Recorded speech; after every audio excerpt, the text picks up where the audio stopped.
Hello，你好，Welcome back，欢迎回来to Wisdom Wednesday with Johnny Tiger on March 12th, 2025. This is a retake. I recorded one earlier on this video, and unfortunately, something went wrong with the sound, and the audio did not record all the way through. And I did not realize that until I already went to the trouble of uploading it, so I had to delete it and redo this. So because of that, we are not getting the backyard view as we usually would. We're getting a black screen and audio only. But that's okay. Most of you know what the trees in my backyard look like, so I don't think you really need to look at it. Um, so, a goodly while ago, I recorded a video called The Origin of the Jade Emperor, during which I told you one of the most commonly believed, the most popular belief of the origin of the Jade Emperor. Just in case you have not seen that video, you don't seem to be able to find that video, I'm going to give a quick recap here. That origin of the Jade Emperor came from the Investitures of the God, one of the great classic novels in Chinese literature. The Investitures of the God tells the story of one of the greatest battles in Chinese history, which happened around 3,000 years ago when the Shang dynasty was coming to its end, and the Zhou uh, the Lord of Zhou, was rebelling against the tyrants of the Shang dynasty. During this time, there was a distinct lack of new gods and goddesses in heaven. So, one of the generals of Zhou, this very wise person named Zhang Ziya, was tasked by the gods to basically recruit new gods for heaven.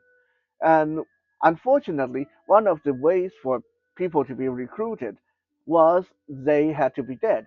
So, to get new gods and goddesses into heaven, a lot of people had to die, and most of them were like highly skilled, very powerful people. So that was basically the reason why the war had to be fought. There were heroes on both sides. There were demons and monsters and magicians, and it's almost like a Chinese version of the Trojan War. It's just such a good book. If you have never read it, if you can find an English copy, I highly recommend it. The Investitures of the Gods. And it tells you the origin of a lot of gods and goddesses in Chinese pantheon. So, at the end of the war, when General Zhang Ziya stepped up onto the altar and armed with this big book of names of all the deceased souls, all the heroes that died during the war. And his job was to read them out and appoint every one of them a new position in heaven.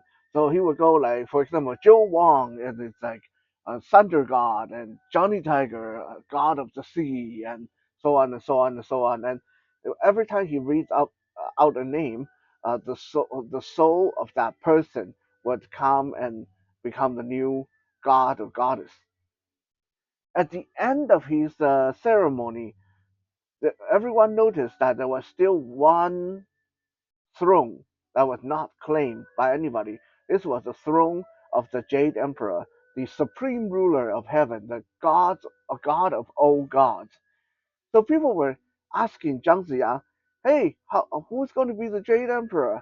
Who's going to be the Jade Emperor?" And Zhang Ziya, he was actually saving that seat for himself, but he didn't want to say that. So he told everybody, "Don't worry, don't worry. 有人会做，有人会做。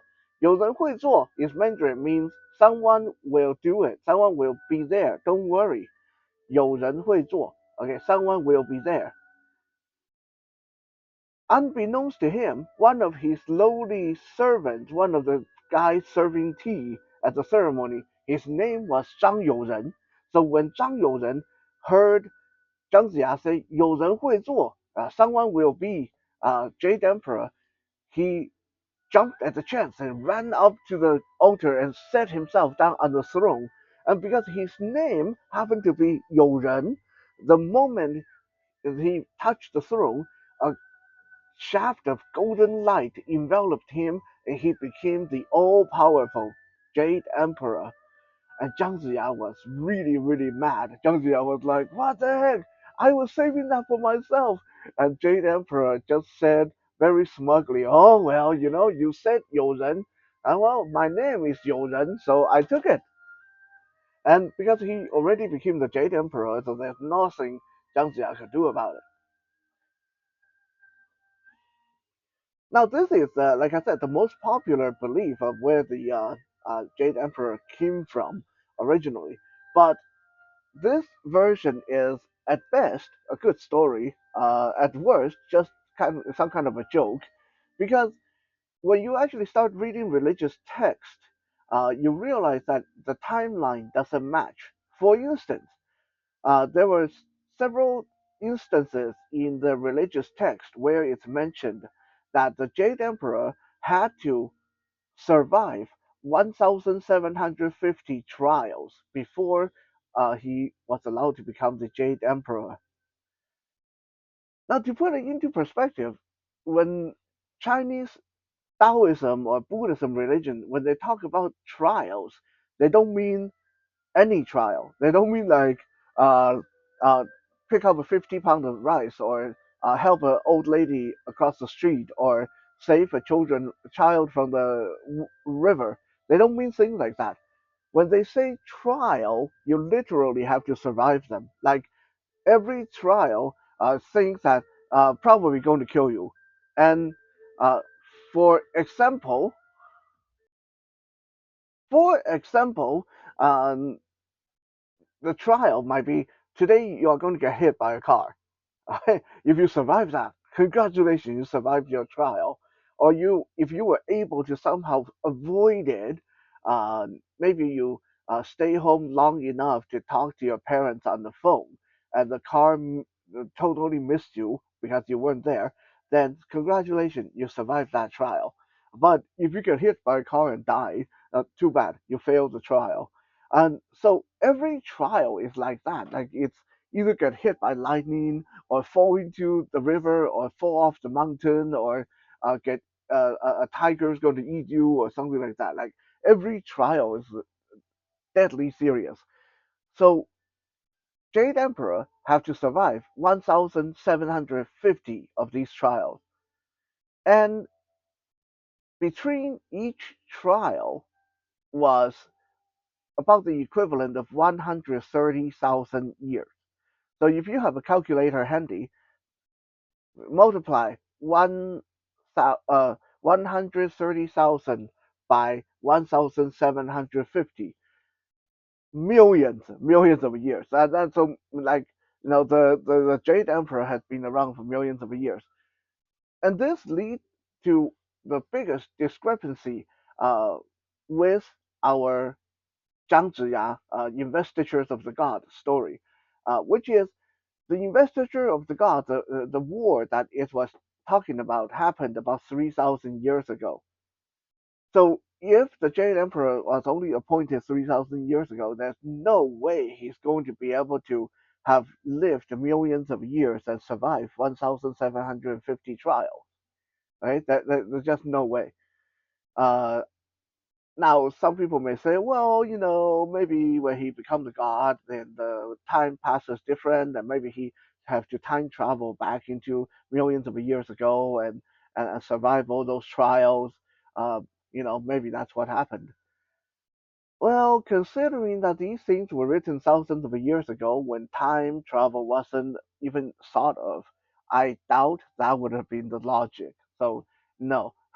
That might make sense in comic books and cartoons today, but when this is something from a thousand years ago, it doesn't make sense to think that they knew anything about time travel or they knew that they were talking about time travel.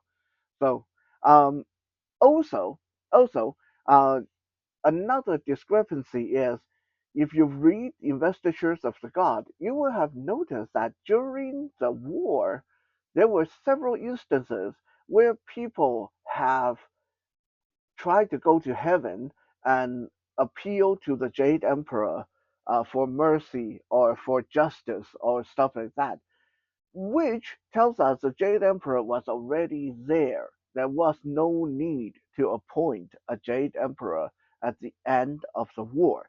The Jade Emperor was already there. Okay, so that's a big plot um, discrepancy, like almost like the author forgot what he was writing about. Now there are a certain group of scholars and priests that will say, well, the Jade Emperor has always been there. The Jade Emperor has been there since the beginning of the world when Pangu, the giant, created the world. That too, it doesn't make sense, right? Because if the Jade Emperor was there in the beginning of the world, that means that he was already godly. He was already like an ancient god. But that there would be no need for him to go through 1,750 trials if he started out as an ancient god. The fact that he had to go through that many trials means that he started out as a lesser being. He started out as maybe a demigod or maybe just a mortal who became immortal and lived very long time and have to survive all those trials. So uh, as far as that uh, timeline goes, it doesn't really match up either. So this lead us to question why is it that such an important person in Taoist religion is so controversial? How come there's no clear-cut answer where he came from? I mean, when you read the Bible, it tells you where Jesus come from. When you read the Bible, it tells you where God came from, what God was about. When you read the Greek mythology, it tells you where Zeus came from, where Athena came from, and all those. That everyone has their origin. And when you look at Buddhism, Buddha, Lord Buddha, and all the different Buddhas, they all have their very clear-cut origin. Um, and in Taoist religion, there's very clear origin and the Thunder God, the Dragon King, the Phoenix, and all those stuff. So how is it that the Jade Emperor, the mighty supreme ruler of heaven, well, how is it that no one seemed to know for sure? How did he get started? Where did he come from? The answer may shock you and disappoint you at the same time. Okay? The answer why the Jade Emperor's origin is shrouded in controversy and mystery is because the Jade Emperor never existed in Taoist religion or Buddhism. I can almost hear the collective gasp when I say that. And some people say, how can that be? He's the supreme ruler of heaven. He should be there from the beginning. I mean, when we hear the story of the zodiac, Chinese zodiac, we hear about the Jade Emperor. When we hear the story of the Chinese Valentine's Day, we hear about the Jade Emperor. We hear the story of the Mid Autumn's Day, we hear about the Jade Emperor.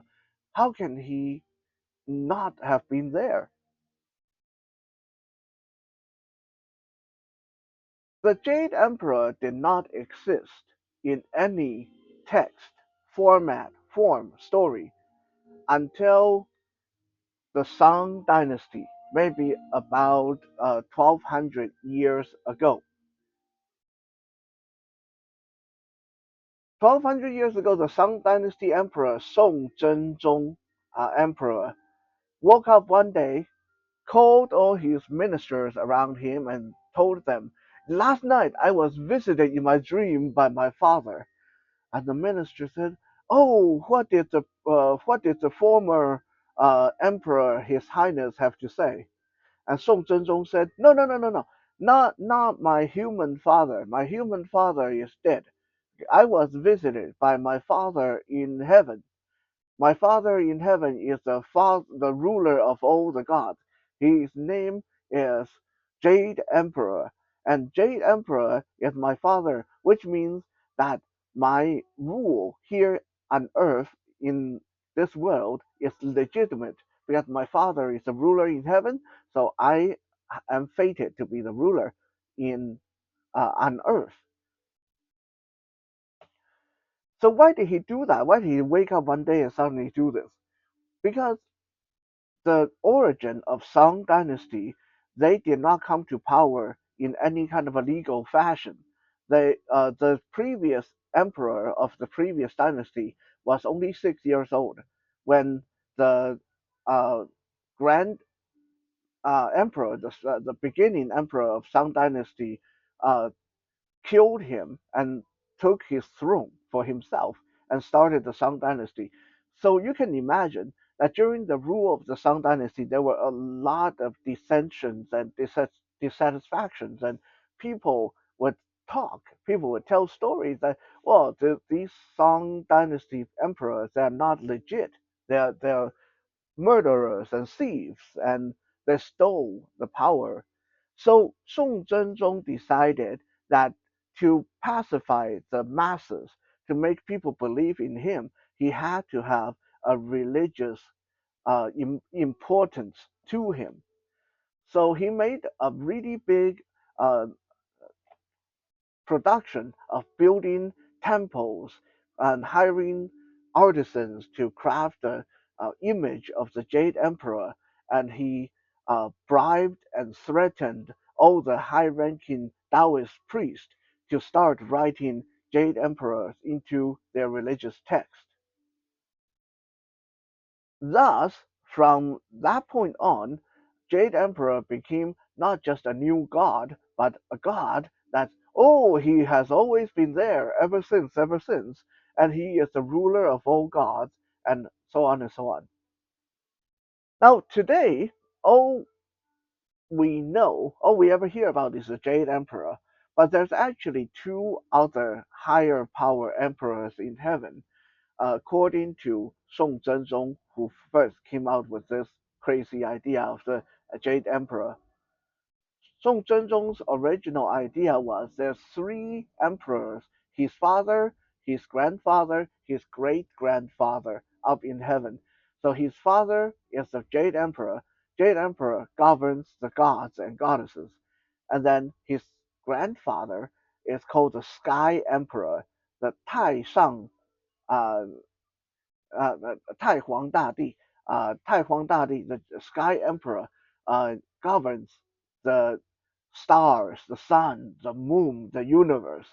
And then their great grandfather, the ultimate emperor, the uh, 太皇大帝. So there's 玉皇大帝, the Jade Emperor, who governs the gods, and then 天皇大帝, the Sky Emperor, who governs the universe, and then the ultimate emperor, the 太皇大帝, who governs creation itself. So you see, the Song Dynasty emperor had all this planned out to make himself seem like a legit ruler of men. Thus, the origin of the Jade Emperor has been rewritten again and again and again, according to what the emperors wanted the Taoist monks and priests to write. This is why that it seems like every story has Jade Emperor in it. It seems like Jade Emperor has been there for a long, long time, but the truth is, he did not exist until 1200 years ago.